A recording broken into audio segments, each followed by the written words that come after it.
Okay, I think we're good to go. So let's kickstart this webinar. Again, thank you for joining us. Perhaps I'll just leave the floor to Clara from AFD to give you a few housekeeping measures to have a good, effective session today. Good morning, good afternoon, everyone. So I'm Clara Cornart, and I'm coordinating a program called the Digital Energy Facility for the Agence française de développement. And that's in this framework that we organize this Digital Energy Challenge that we will introduce to you today. So welcome first, and just few housekeeping rules. So please enter your first name, last name, and the name of your company organization when registering, so that we know who is attending this webinar. As you can see, your microphone are muted, so please do not activate them and write your question directly in the chat. And this webinar is being recorded and we will upload it later on the AFD website on the webpage of the Digital Energy Challenge. Also, I can see that some of you already start asking questions in the chat. Please wait a bit, because most of the questions you are asking we will answer in this webinar. So yeah, please maybe wait a little bit before asking your question. We will keep, maybe it's the next slide, Olivier, but we keep 30 minutes at least at the end of the presentation for your question. So yeah, today the agenda, first we will present to you what is the challenge. Then we will detail the eligibility criteria for startups and utilities. And also present to you what are the awards, what can you win with this challenge. Then we will detail how to apply, and as I just mentioned, we will keep 30 minutes at the end for your questions, to answer your questions. So I think I give the floor to Cyril Renaud from Agence française de développement. Thank you, everyone.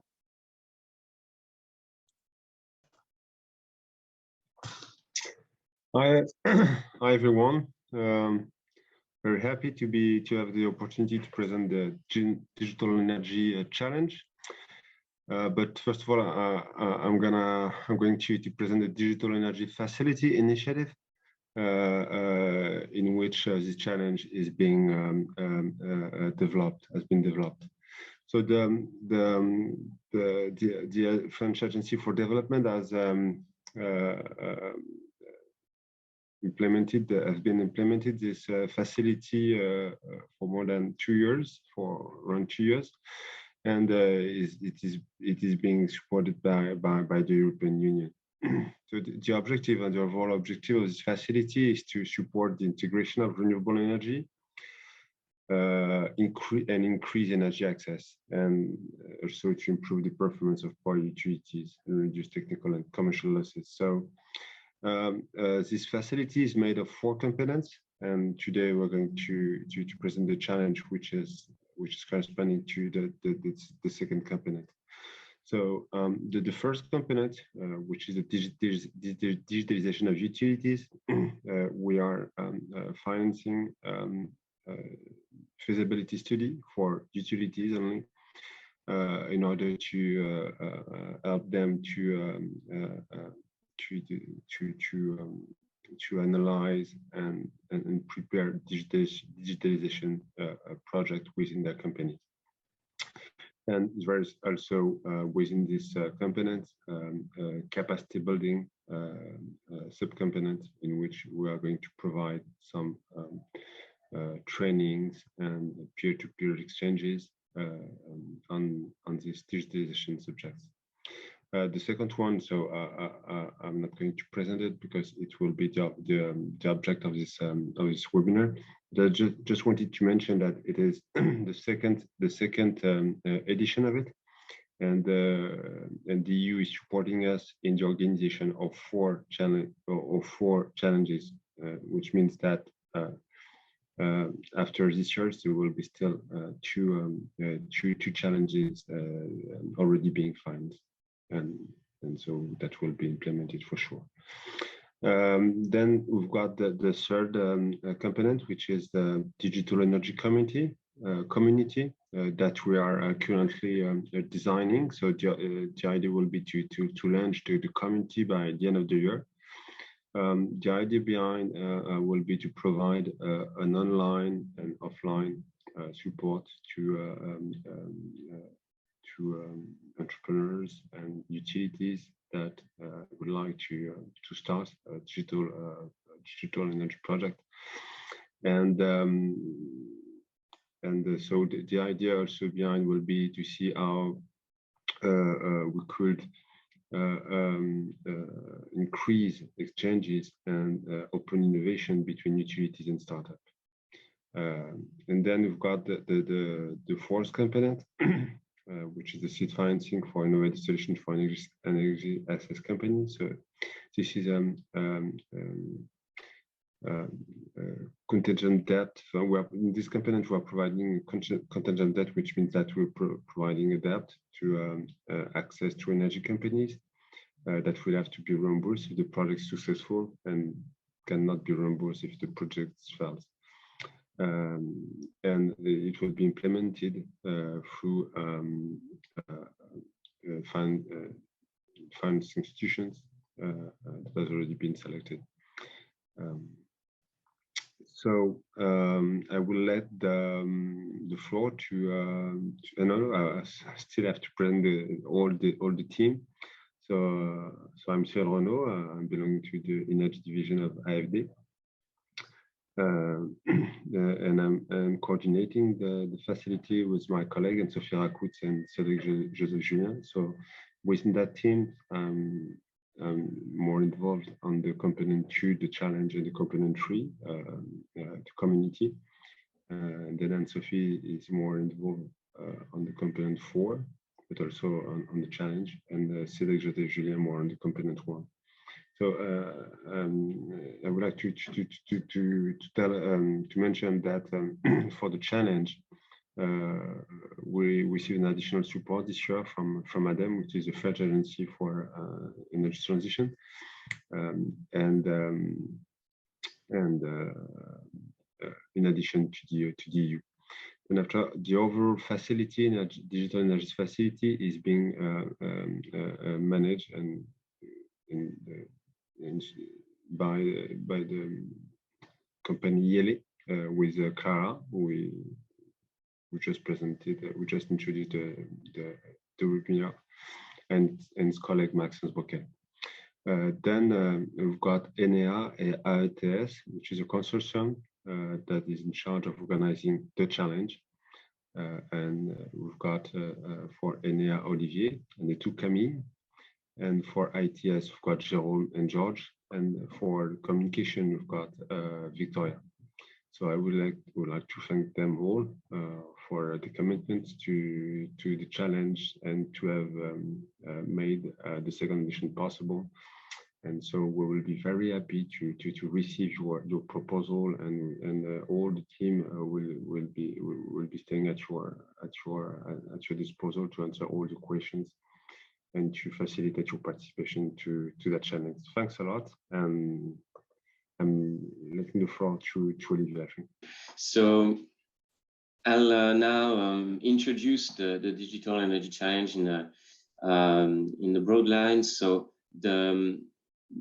as some of you may already know, so the challenge is happening for 4 years, and I think Cyril also stressed the fact that it's a major component of the facility, and he already mentioned that the objective of the challenge is in line with the facility to promote digital innovations and business models that improve the energy utilities performance, the quality of service, and also increase energy access.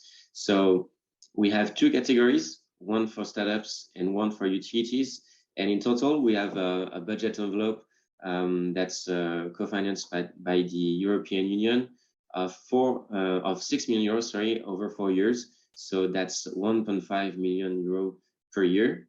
And that's split into so the two categories. So 0.5 million per year for projects in the Digital Energy Challenge for Startups category, and 1 million for utilities projects. And as Cyril mentioned, so ADEME, the Agence française pour la transition énergétique, so the French Agency for Energy Transition, is also getting involved in from this year on in the challenge, and will provide additional funding up to 0.5 million euro per year, and that's going to the startup category. So we will be pretty much on par between the two categories.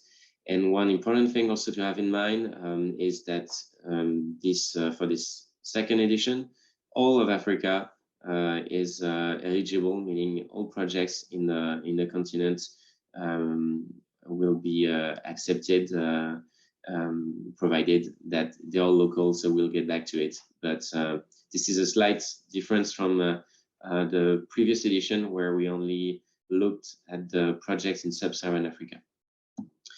And yeah, so that's an ideal transition to give you more insights about the first edition, which I think we can say it was a success because of the variety and the relevance of the projects that we received. So last year we had 3 themes for the startup category and 3 other themes for the utilities category. So 6 themes in total. So we had 5 startups, sorry, that were awarded, and 3 projects between utilities and innovative technology providers. Again, that's something very important to have in mind, is that for the utilities category, we are not rewarding only one entity, one organization, but 2 organizations that are implementing a partnership project. So I won't get into the details of the previous winners, but you can find them directly on the website of the challenge. So I don't know if we already did, but we can put in the chat the different links that you need to have in mind and that you can refer to. So there's the general challenge webpage, and this is going to give you information about this edition, but also you will find some information about the previous edition, and then all you need to know about the different categories and all the documents that you can download. So again, we'll get back to it, but you can download the application pack, you can download the FAQ documents, and you can also have access to additional materials such as the brochure of the challenge, which is a recap of everything we are telling you today. So to finish, yes, with the first edition. So as I said, the projects were all located in sub-Saharan Africa, and we still had in total 34 countries represented, 21 pre-selected projects, and then 8 finally awarded projects out of more than 200 applications. So this is why we can say that this was a first success for a first edition, and we are really eager to receive many more projects this year, and we count on you for that. So on the second edition, this edition, and the timeline, we wanted to give you a very high-level overview of the milestones of the second edition. So you know that we already opened the call for projects on the 1st of March, and this is going to be open until the 30th of April. So you still have more than 1 month, 1 month and a half left to submit your applications. So the process will be detailed at the end of this presentation, but it's pretty simple. It's to go on the challenge website to download the application pack and complete it offline, prepare the required documents, and submit everything on the website with the good link before April the 30 at midnight. So we have also during this period and afterwards actually an email permanence to answer to all questions, and we have given you, I think, also the challenge contact address for you to write to us directly. So we will be behind this address to answer your questions. This is also the period, of course, during which we will be analyzing the first applications, and then we'll have a pre-selection committee happening in the beginning of June, and followed by a selection committee. So the final selection committee in the beginning of July. And between that, we are going to run advanced analysis and get back to the pre-selected candidates. So this is why you can expect after submitting your projects, first replies from us in May or June. So then it will be summer, and we will wait until September to announce the winning projects. And at the end of November, we'll organize an award ceremony with what we call a boot camp. This is perhaps some of you are familiar with this type of event, but it's the objective is to gather the winners of the edition, along with experts of the sector of the energy access and digital energy sectors, and with other organizations, private or public institutions, all people interested in the development of solutions in countries in Africa or even beyond. So this is going to be a huge event, and we are very happy to be hosting it for a second year in a row, because it's it helps also build on a real digital energy community. So this is the overall timeline, and now I'll leave the floor to Camille to present you the LGBT criteria for the startups and NGOs. Thank you. As part of the Digital Energy Challenge for startups, several LGBT criteria apply. So to be eligible, startups must have less than 10 years of existence, have between 1 and 99 full-time employees, and must be local, which means that the entity has its management activities headquartered in the country where the project takes place, and with at least one full-time employee working in this country. So the startup must have less than 1 million euro of annual turnover, and must also have raised less than 1 million euro in seed funding, which I think answers one question that was appearing in the chat at the beginning of this webinar. NGOs can also apply, provided that the project for which the NGO applies is planned to spin off as a company in the coming years and has a dedicated team, a business plan. And NGOs can also apply if they are a branch of NGO which is set up as a company, if the project is a branch of the NGO. I can leave the floor, I think, to Georges for the utilities criteria. Okay, so the utilities, first, they must apply in partnership with an innovative technology service provider. So you have to, either the techno provider or utility, you have to identify a partner. The utilities, what means utilities? So you can have a public utilities, power companies and organizations vertically integrated, or so it can be generation, it can cover generation, transmission, distribution. So either vertical integrated or non-vertical utilities, so unbundled.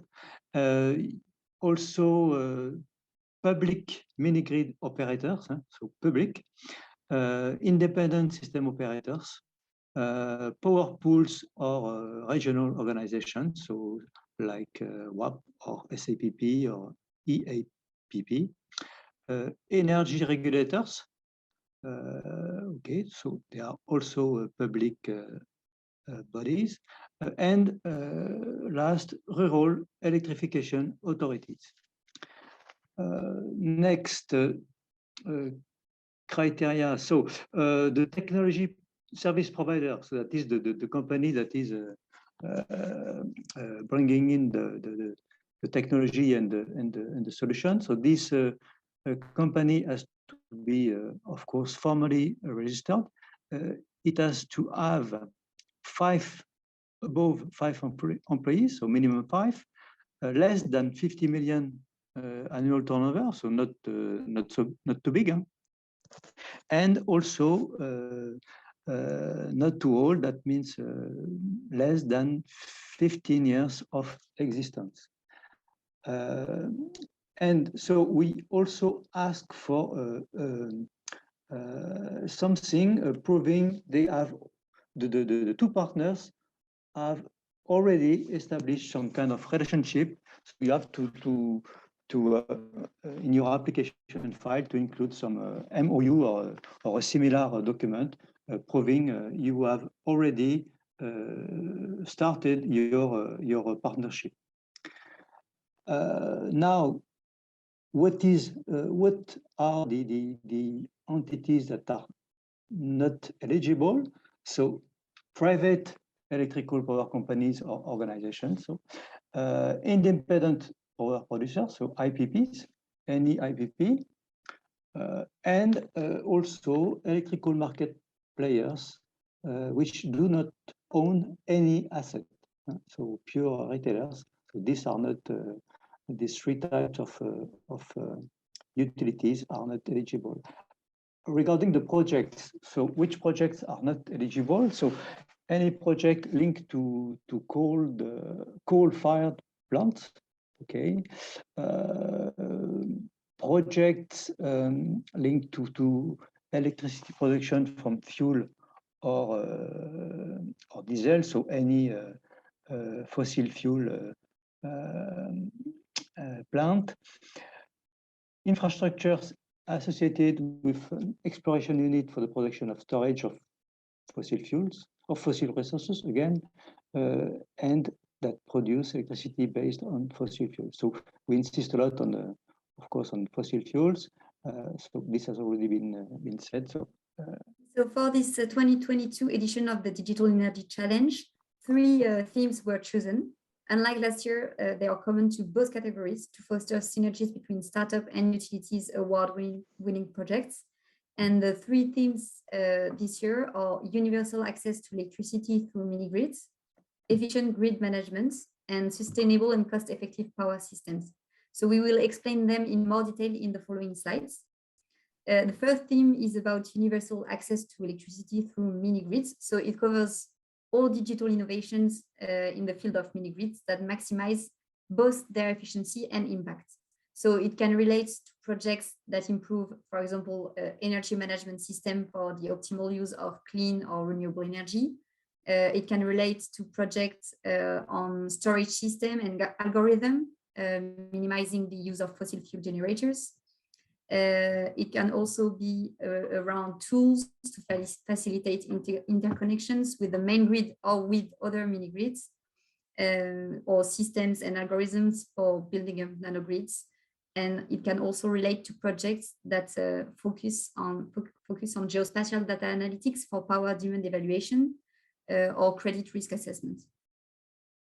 I leave the floor to Georges again, I think, for explaining the next 2 themes. Theme 2, so efficient grid management. So this is covering all ancillary services ensuring a proper operation of the power grid with a focus on information availability and communication systems. So we want to see solutions, yes, to see solutions that will provide grid data sharing, IT/OT integration, so systems that will enable the data coming from the grid to be shared in the company. And the second, grid mapping improvement through satellite imagery, GIS database management, and interfacing. So systems that will improve and facilitate the grid mapping. So we have seen some projects like that in the first edition, but we would need to see more. Adoption of cloud computing and IoT-enabled systems. So this is covering a lot of domains. It can cover the monitoring and control of the grid, but also the smart metering. A lot of domains are today proposing solutions on cloud computing. Streamline business as usual grid operational management practices. So this means optimization of the assets, useful life through improved maintenance. So this is very important for the financial performance of the company. So optimizing the assets. So we have here 3 examples. That is, for instance, improving improving and facilitating the inspection of the grid infrastructure through drones, or any other new technology that will improve and speed up the inspection. The active monitoring of the assets conditions via smart sensors. So that is to have if possible in real time the condition of the main assets of the utility. Data analytics to improve periodic and predictive maintenance. So now through a lot of data is available from the sensors, from the measurement units anywhere, and all this data can be analyzed and provide new services. Here we mentioned the predictive maintenance of the assets. Implementation of dynamic line rating, optimizing thermal units conditions. So this is a way of, for instance, in a transmission line, to optimize this asset, leveraging the meteorological conditions, for instance, the wind. When you connect a wind farm to the grid, when the wind farm is producing, of course, there is a lot of wind, and these weather conditions can enable to transmit much more energy. So today there are solutions we call DLR, dynamic line rating, simulation tools for enhanced training and planning. This is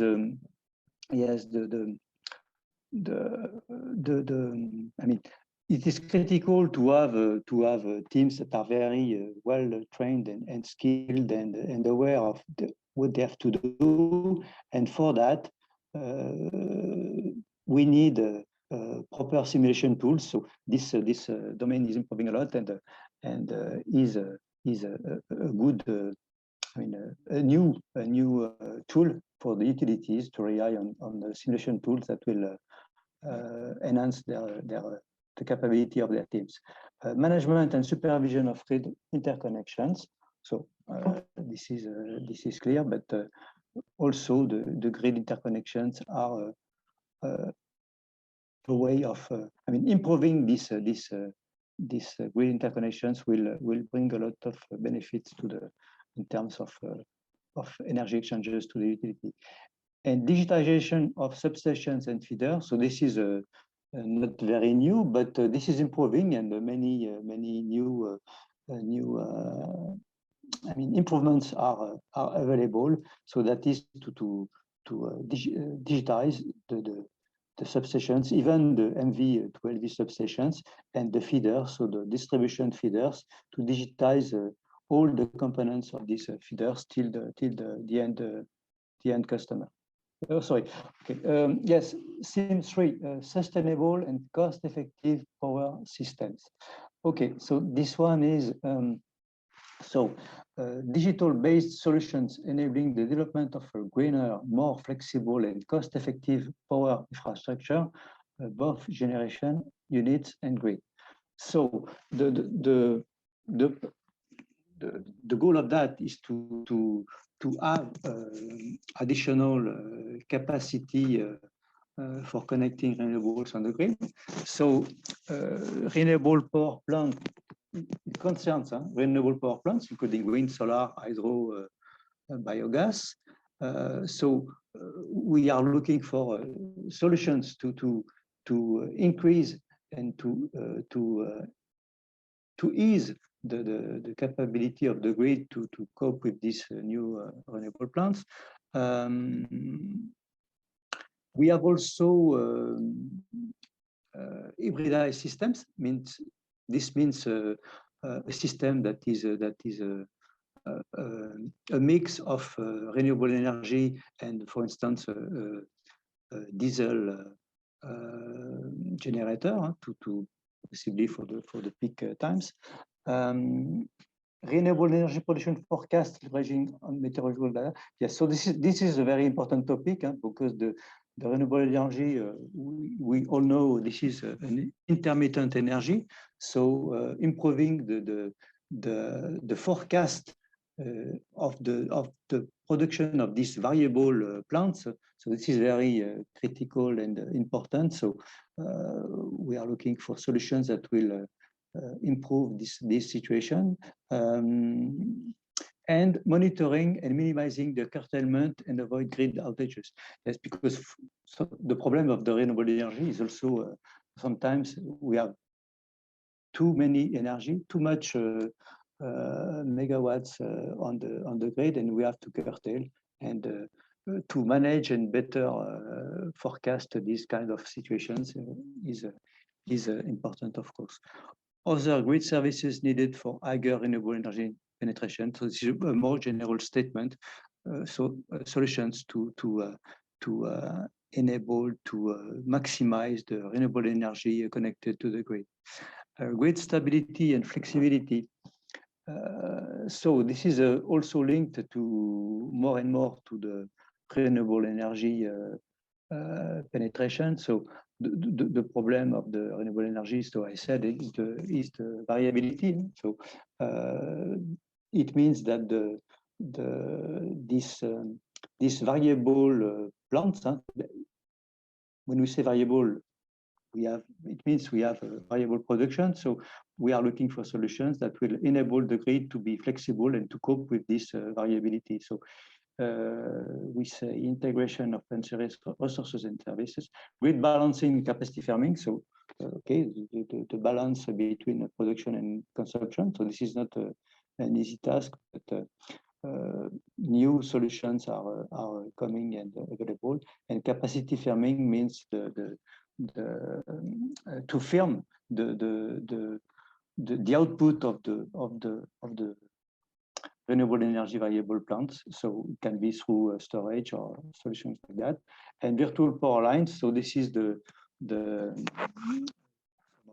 no, of course it is, but it is the way of, for instance, storing the wind farm energy and transmitting it when the line is able to cope with this energy. Reduction of losses, increased power availability and system quality. So this is also a very important topic that will important for any utility. So the losses are present, and this is we cannot have zero losses, but the reduction of technical losses and improve grid knowledge through grid. I don't see this. What it is? Sorry, I have grid service quality. Grid data analysis. Yes. So the idea is through this increasing amount of data we get from the numerical sensors and IDs everywhere, we can have solutions that will reduce the technical losses and at the same time improve the visibility of the grid. The non-technical losses, so this is different. This is things like fraud. So this can be addressed through again, a big amount of data that we can get from the smart meters. So now we have more and more smart meters. So these devices are able to deliver a big amount of data, and leveraging the analysis of data can also bring along new services, enhancing and improving the non-technical losses identification. Improvements of power supply continuity, reduction of the number and duration of faults, load shedding minimization. Also, the idea here is to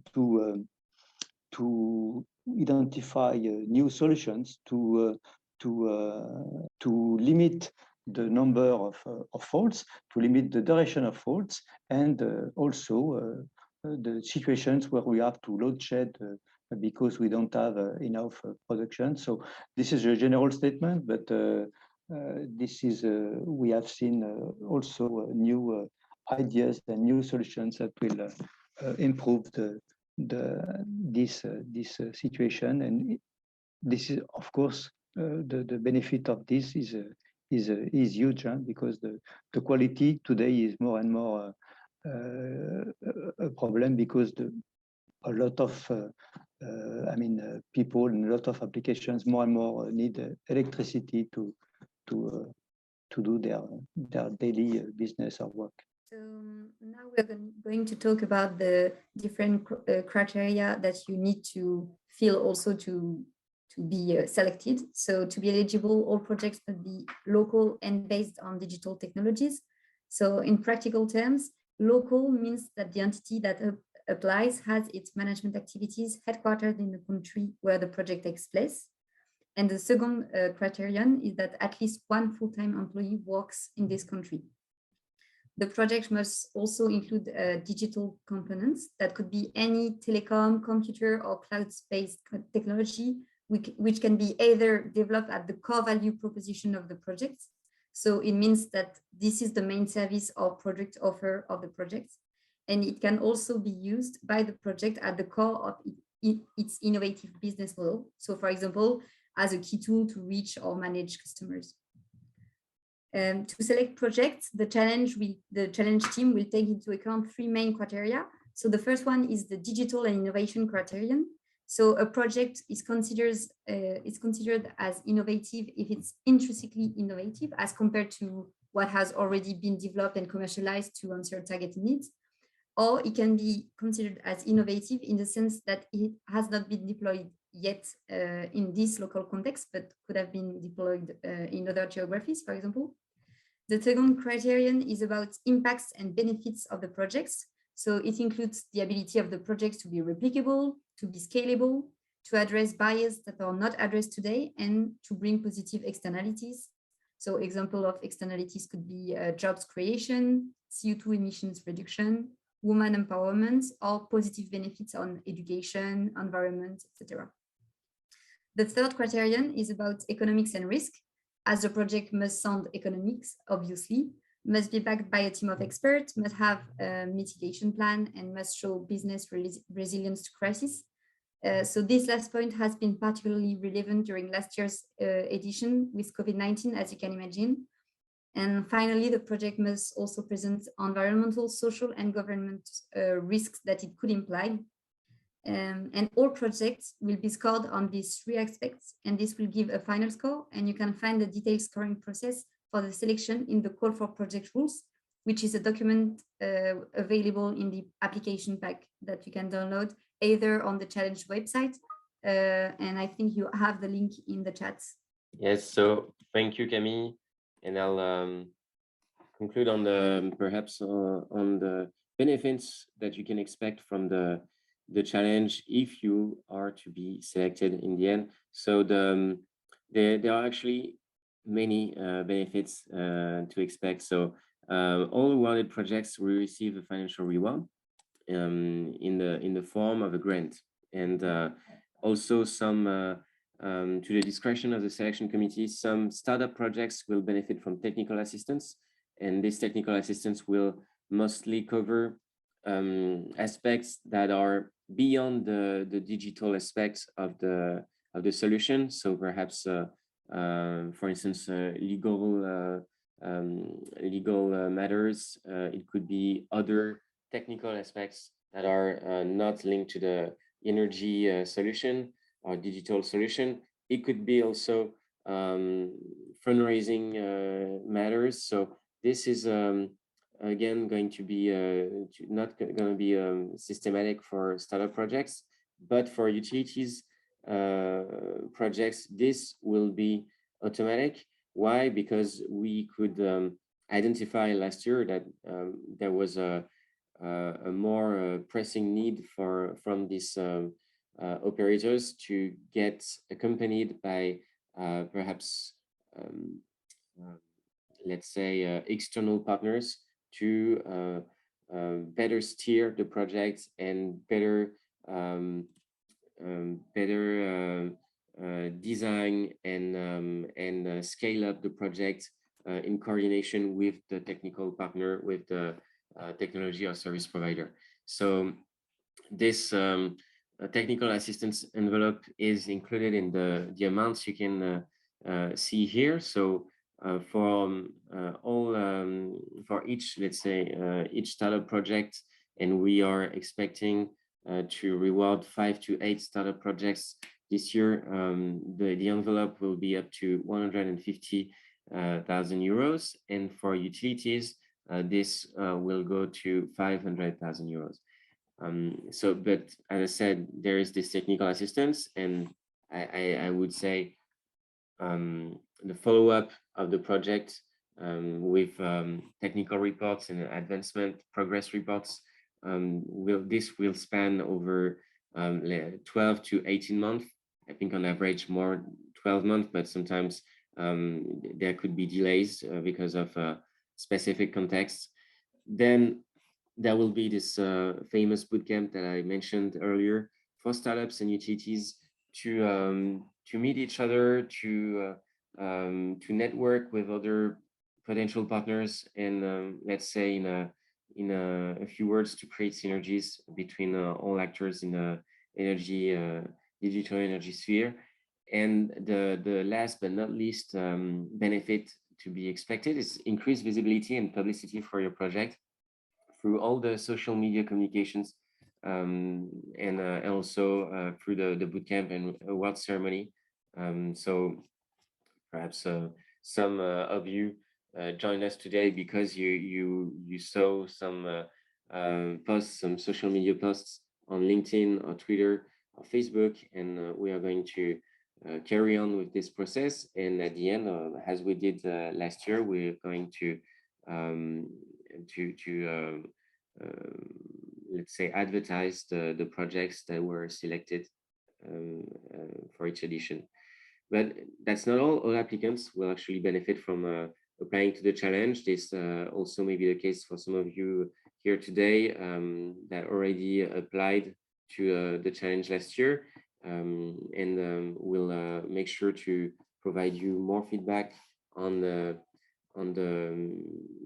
whys and for a better application process, and to guide you through the process with everything we can put at our disposal, every resources. And we'll also potentially organize new webinars and new meetings for you to attend. And this is also valid for all applicants and not only for rewarded projects. So I'll just now leave the floor to Georges to actually tell you more about the application process and the resources we put together to help you in a smooth and an easy application process. Yes. I have some installation.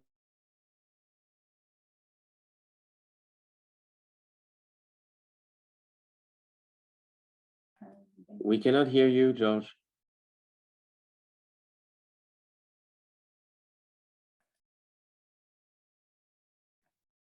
Okay, I think we lost George, so I will present this slide. So first, okay. Okay, you can go, George. Instable. Sorry. So I can go.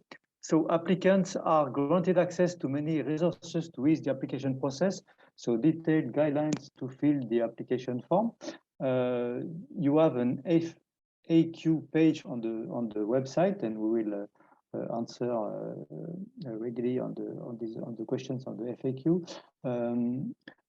Support provided to put utilities and innovative technology providers in contact if required. So if you need some support, yes, to identify a partner, either if you are a techno provider or a utility, we can of course assist you in that. Constraints for all these have been minimized. Yes, so we try to minimize, yes, your constraints. That is, you have support provided by the technical assistance provider. I mean, again, it's to identify a technical assistance provider if you are an utility, or if you are an utility, to identify, of course, if you are a technical provider, to identify utility, of course. So periodic reporting template will be provided. So we'll provide you with templates, and you will benefit of the first edition because we have now good tools for that. Grant agreement template provided for preselected candidates.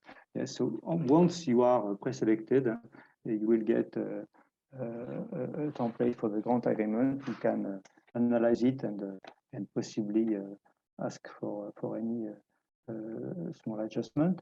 So the contract has a maximum duration of 18 months. So we 12 months can be a reasonable period, but the maximum is 18. So it should cover your projects. And I don't see, yes, funding granted through advance installments. So we give you the funding in several installments. So from the beginning, we decide together how many installments and the amount of each installment you will get. That's it for this one, I think. Yeah, thank you, George.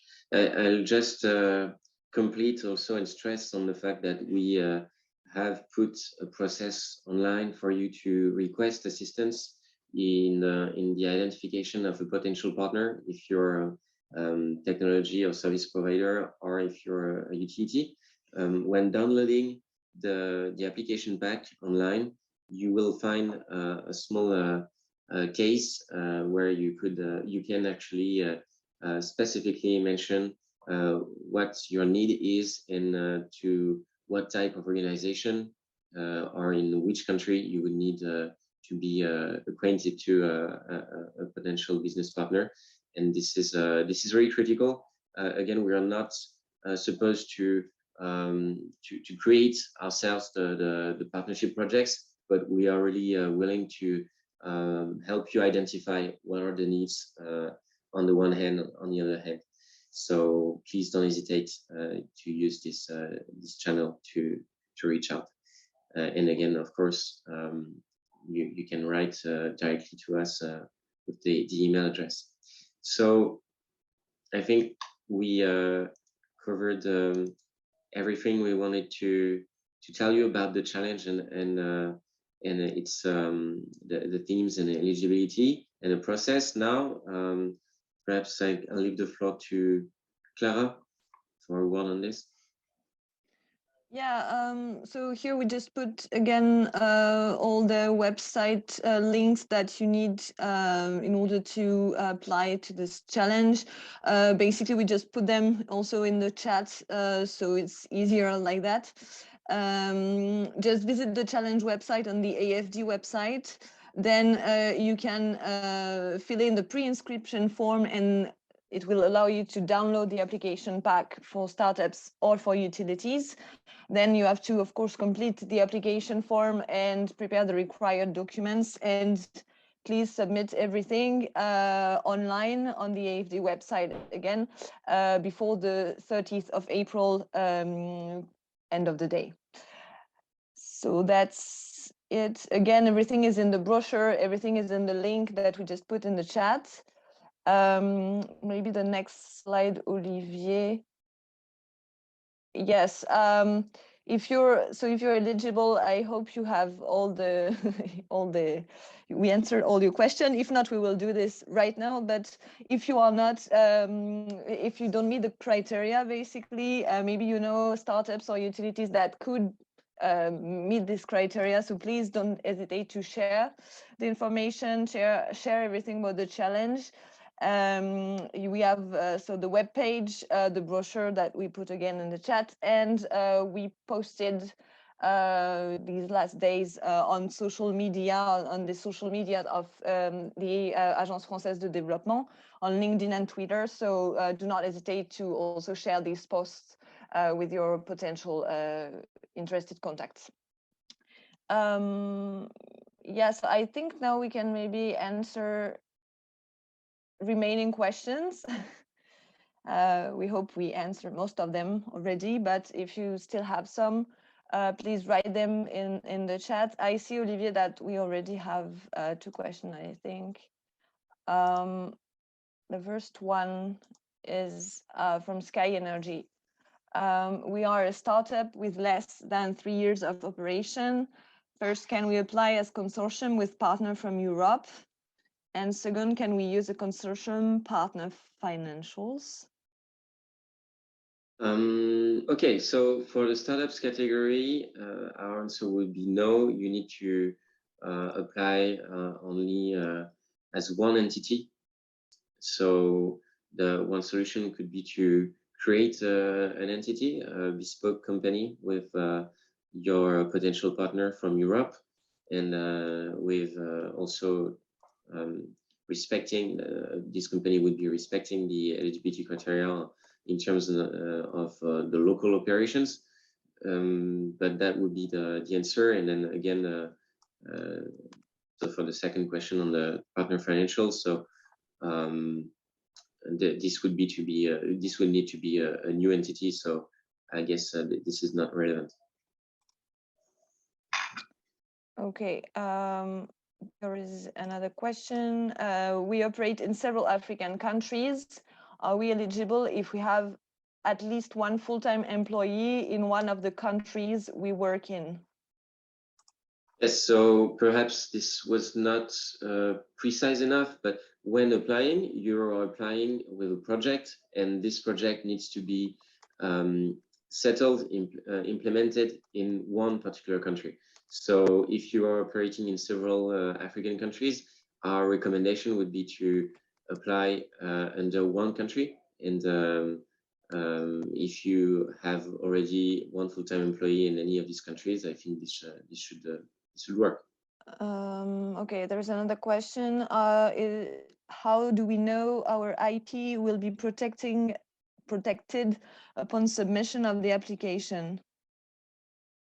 Your IT, your intelligence IP, sorry, okay. So this is a totally restricted process and confidential process. So as for any call for projects that's duly organized, of course, your information and the details of your projects won't be shared with other external parties. And this is also detailed in the rules of the challenge, the rules of the call for projects that you can download in the application pack. So be reassured that your IP and everything you disclose in the application process will be strictly analyzed by the Digital Energy Challenge team and not shared with external parties. There's a question. Do you have any templates for the MOU between the service provider and the utility? So yeah, Miriam, we can actually, I think, yeah, this is AETS should have already examples from the last edition. So we, I invite you to write to us at the contact address, and we'll flag the question for Georges and Jérôme to share let's say a high-level template for this, if you want.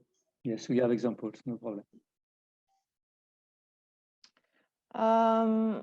Okay, there is also, it's a question about, okay, I will just ask it. Our startup was funded in February 2022, sorry, and we have no turnover for the last 3 years. Are we still eligible to apply? And there is also the same question. We just began operation for a few months. Do our age meet the qualification criteria? Yes, so there is no minimum age, let's say, for a startup or a company, let's say a technology provider, to be eligible. There's just a cap for technology or service providers. But for startups, so it doesn't matter if you were created yesterday, 6 months ago, or yes, in February 2022. The idea is just that to be eligible, you need to have launched operations, in the sense that you have a pilot going on in the field, and something that's actually testing your solution. So because this is very simple, we receive many projects, many applications that are still at the ideation stage, and while we are targeting early stage startups, we still want projects to be mature enough to benefit from the grant, actually. I hope yeah, there is a question from Risma. We are registered in Africa and have a European technology service provider as a partner. Are we eligible? So this question, I think, is a bit of a confusion between the two categories, if I understand it well. If you're looking for, or if you already have a partner as a technology service provider, but you are not a utility, I think that the fact that you have a partner is non-relevant to the startup category. So if you are registered in Africa, perhaps the idea is that your solution, it must be your solution, actually, that is presented to the Digital Energy Challenge, and not that of a European startup. And if you are a utility, then this is totally feasible, because the European technology service provider, as we said, doesn't necessarily have to be locally implanted. Okay. No, again, just yeah, don't hesitate to write to us and to give us more information and detail your question through email, because of course we can always pick it up offline. Yeah, especially I see actually a lot of questions which are basically a description of your projects, and I'm not sure we can take them. Well, it's more bilateral, maybe conversation you should have. There's maybe one, at what phase of development should the ID be? Raw ID, pilot phase, implementation, or it doesn't matter? I think that's a bit broader question we can maybe take now. And for a product, is a prototype necessary, or just the idea is good? Do you see the question, Olivier? Or I can't see the question, actually. Is it? You can't. It's not in the Q&A. It's in the discussion. Yeah, it's by loyalty. I don't see the name, but let me have a look into the chat. Maybe in the meantime, I can answer one question, that is, can 2 local companies apply in partnership both as service providers? And the answer is no, unfortunately. If you're applying in the utilities challenge, you must have like 1 utility and 1 technology providers, but you can't be 2 technology providers. So at what phase of development should the ID be? So again, it's it shouldn't be an idea. It should be a project already. So it's a project that should be past the ID phase and already tested in the field through a pilot. So that's what you mentioned actually in the second part of your question. So it's definitely going to be between pilot phase and implementation / industrialization. So for the second part, the last part of your question, so for the product, the prototype is necessary, of course. There is a question. If we are a hybrid for purpose startup with an NPC wing, do we apply only as either or one project, or the two? Okay, or the two are we eligible? So I'm not familiar with the term NPC. Yes. Yeah, non-profit. Okay. So this is, I think, similar to the NGO case.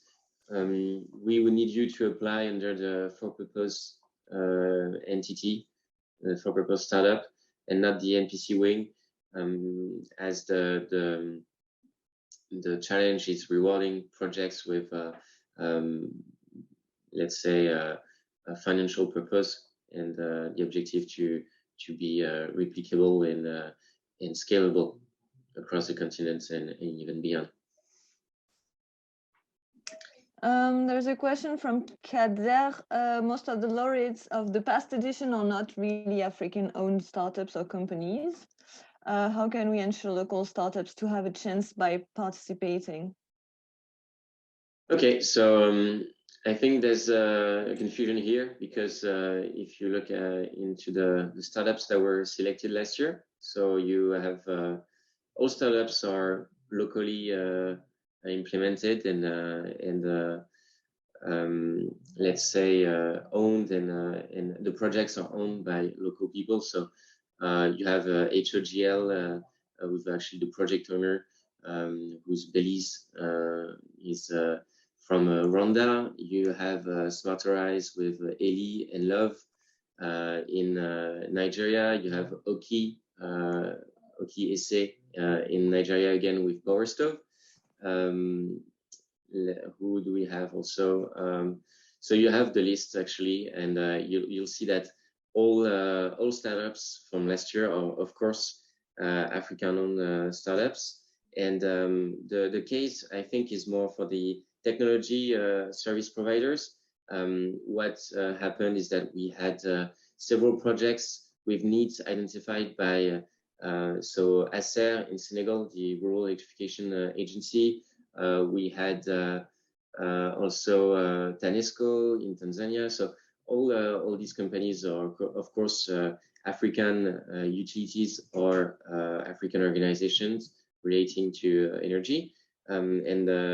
It's actually a shame that we were not able to select more projects that were also 100% Africa based.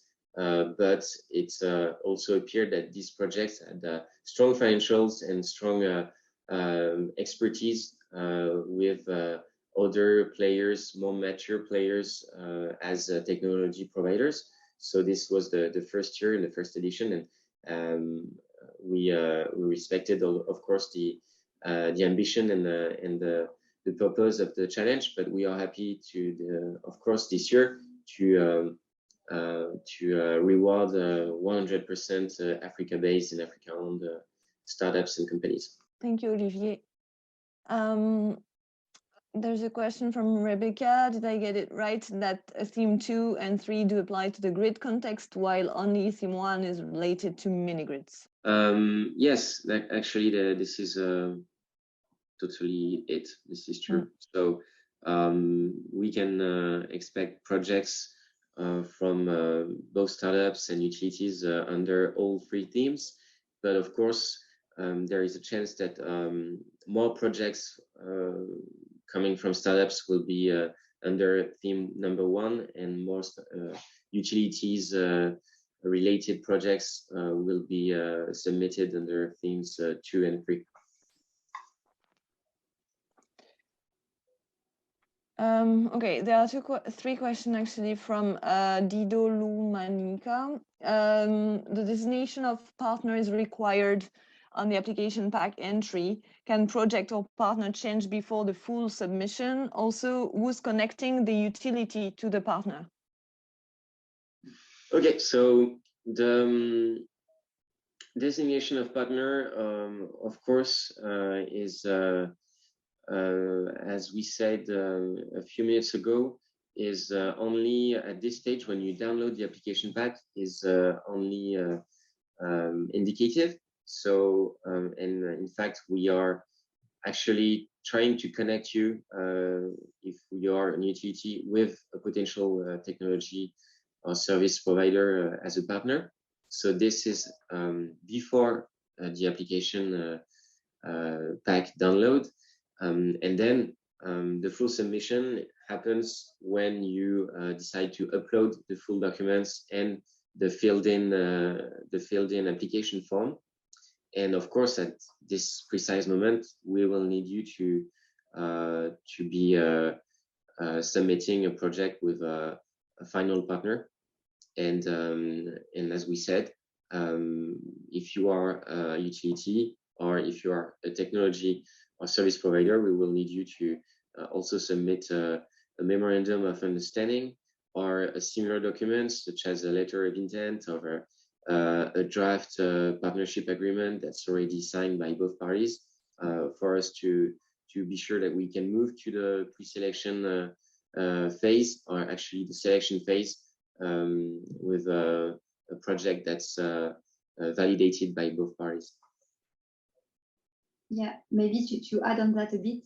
So it's just if you already have a partnership between a utility and a technology provider, you don't need us.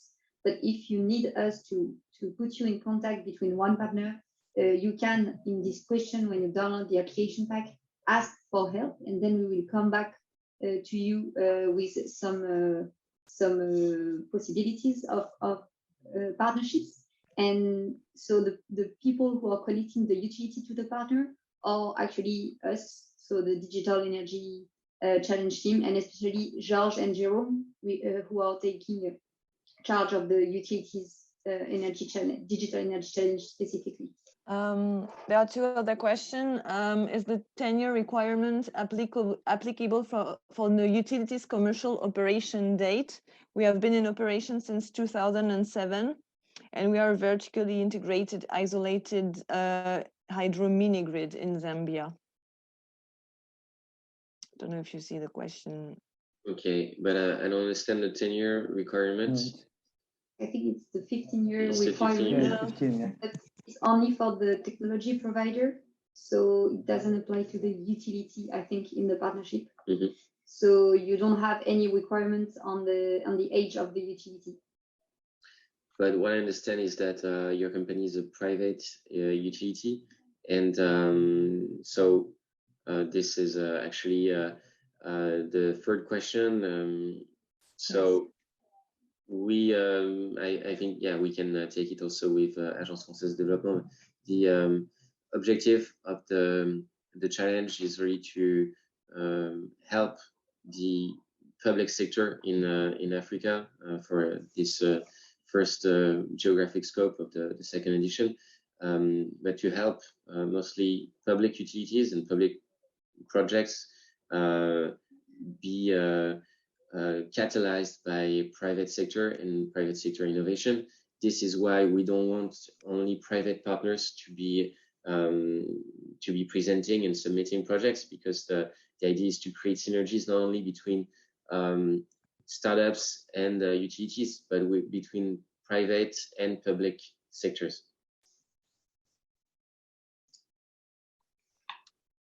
Okay, another question. Do we have the opportunity to obtain or read last competitions information? So I think it's in the brochure that there is a link to the article presenting the last awardees. So you can find that. It's on the brochure and also on the AFD, on the challenge webpage on the AFD website. So you can find everything online, only about the laureates, basically. And you can also find a few figures about how many people applied and these kind of things. Okay, another question, Olivier, what if the startup in a bid to add digitalization to their product needs the support of a tech company? Can a partnership work then? It's, I don't know if you see it. It's a, yeah, I see it. So for the startups category, as we said, your startup must be itself bearing the project and the digitalization project, the innovative digital solution project. So there is actually no point for the challenge to finance a tech company if this company is not based in Africa or is not willing actually to present its solution to the challenge. So there is a possibility for the challenge to help you improve or further scale up your digital innovation in the sphere of energy. And this, of course, will be eligible, and this will be the object of the grant funding. But if your company itself, your entity, is totally unfamiliar with the digital innovation, I think this is not eligible, of course. I see that just Risma detailed a bit more his project, but I think the best way to do, Risma, is just to write an email to the email address we put in the chat. Maybe we can put on the next slide. We have again this email address, I think. And I invite you to just write your email and detail the project to the team so that they can really state if it's eligible or not. And I think it's better this way. So could you just put the next slide with the email address? Yes, of course. Let me come back to it. Thank you. Yeah. There's a question from George on scoring. Are you going to look at the magnitude of impact in the allocated 18 months or technologies that has potential to have a sustained impact over several years? It's about the impact, yes. This is more the second option. The idea is to look at the positive externalities and environmental, social, governance, so the ESG impacts that your project will have over its full tenure. So not only the 18 months of the AFD support. Someone is asking for the definition of public utility. I think this is in the rules, right, of the challenge. When you download the pack, the application pack, you've got these rules. So we invite you to just read that and you will have all the details there. Another question from Marlene Badenhorst. If a utility is selected by a startup as a partner, could I still participate as a startup? Actually, yes. I think it's possible that you are, if you are respecting both criteria for startup category and the technology or service provider eligibility criteria, you may be able to participate in the challenge in both categories. And Risma is asking, will there be an opportunity for matchmaking between utility startups and technology service providers for business development? So this is going to be part of the process of the post-selection phase, meaning that, as I mentioned, we are going to organize a bootcamp in November, which will gather sectoral experts, laureates of the edition, the present edition, so both startups and utilities, but also the technology service providers, and of course people from AFD and AFD's ecosystem, and from also our respective companies at INEA, AATS. So this is going to be a huge event gathering many people in the sector, and this is where you can expect some networking events and further business developments. I think there was a question we didn't answer to. Can an NGO partner with a utility? That's not feasible. NGOs are eligible under certain conditions that we mentioned and that are detailed in the challenge in the call for project rules. But there are strict conditions to apply in partnership with the utility, and these were given today. And so to clearly answer, an NGO cannot be considered as a technology or service provider. And there is another one. I don't think you answered that. Can we get feedback from your team on reasons as to why some companies were not successful in the last challenge? So I think this is a good follow-up question, but as we said in the selection process last year, we we're only giving detailed feedback to the pre-selected projects because we don't have the necessary resources to give personal feedback to more than 200 applicants. So again, we apologize for not being able to do that, but you can understand, I'm sure, you can appreciate all the efforts and all the work that's behind the organization of such a challenge. So what we try to do is to give you more insights and precise guidance during the application phase, and we are really at your disposal to help you first determine if your project is eligible, and give you clear guidance on the selection and prioritization criteria. And then we only get back to the projects that are pre-selected. Now, if you already submitted a project last year and you think this project is still eligible, and having in mind that the themes of this edition have changed since last year, please write to us, and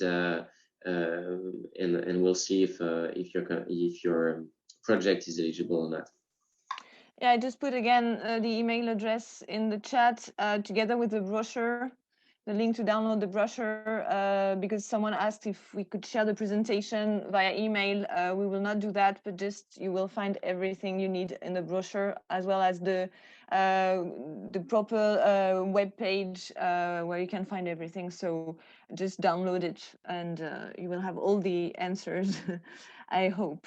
There are just two other questions. Do you know where the bootcamp will be hosted, and will it have a virtual component? Yes, Olivier, I don't know. So I don't think we are able to disclose too much information on that for now, because it's still 8 months from now. So we'll communicate further on this event in I think before summer or just after summer to give you more information on that. But it's will must probably be hosted in France, and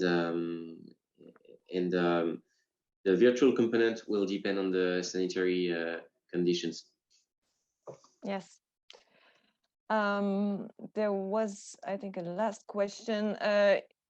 In the FAQs, it says that the majority of expenses from the grant should be spent on digital components rather than hardware, I assume. Is there a specific share? Is it 70-30 or 80-20 or something? So there is no detailed share or not requested in the rules. You can again look into the call for project rules that are really giving you a more precise vision of the selection process, of the criteria, of the scoring methodology. But regarding the split between between digital technologies and other hardware. There is no precision.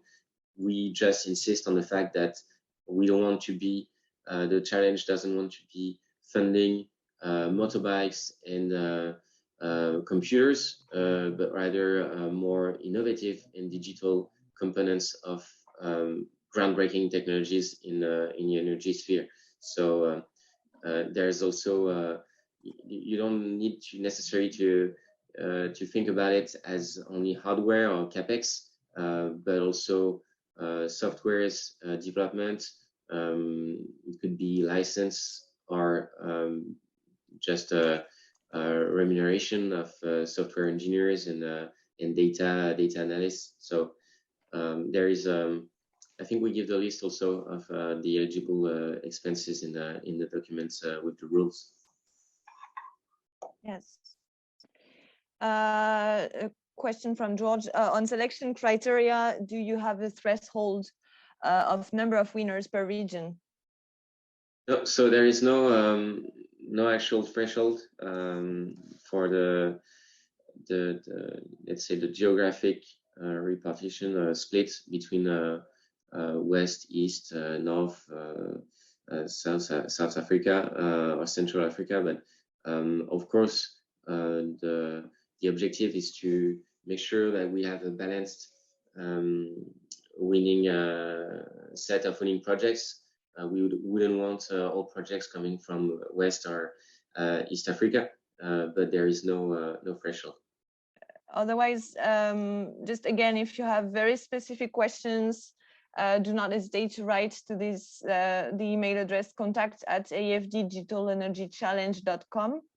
Also, please have a look at all the links that we put on the chat. Have a look at the brochure, the FAQ, and yeah, we hope we will receive a lot of applications. Thank you again for your participation, and good luck. Thank you all, and yeah, we are looking forward to receiving your applications.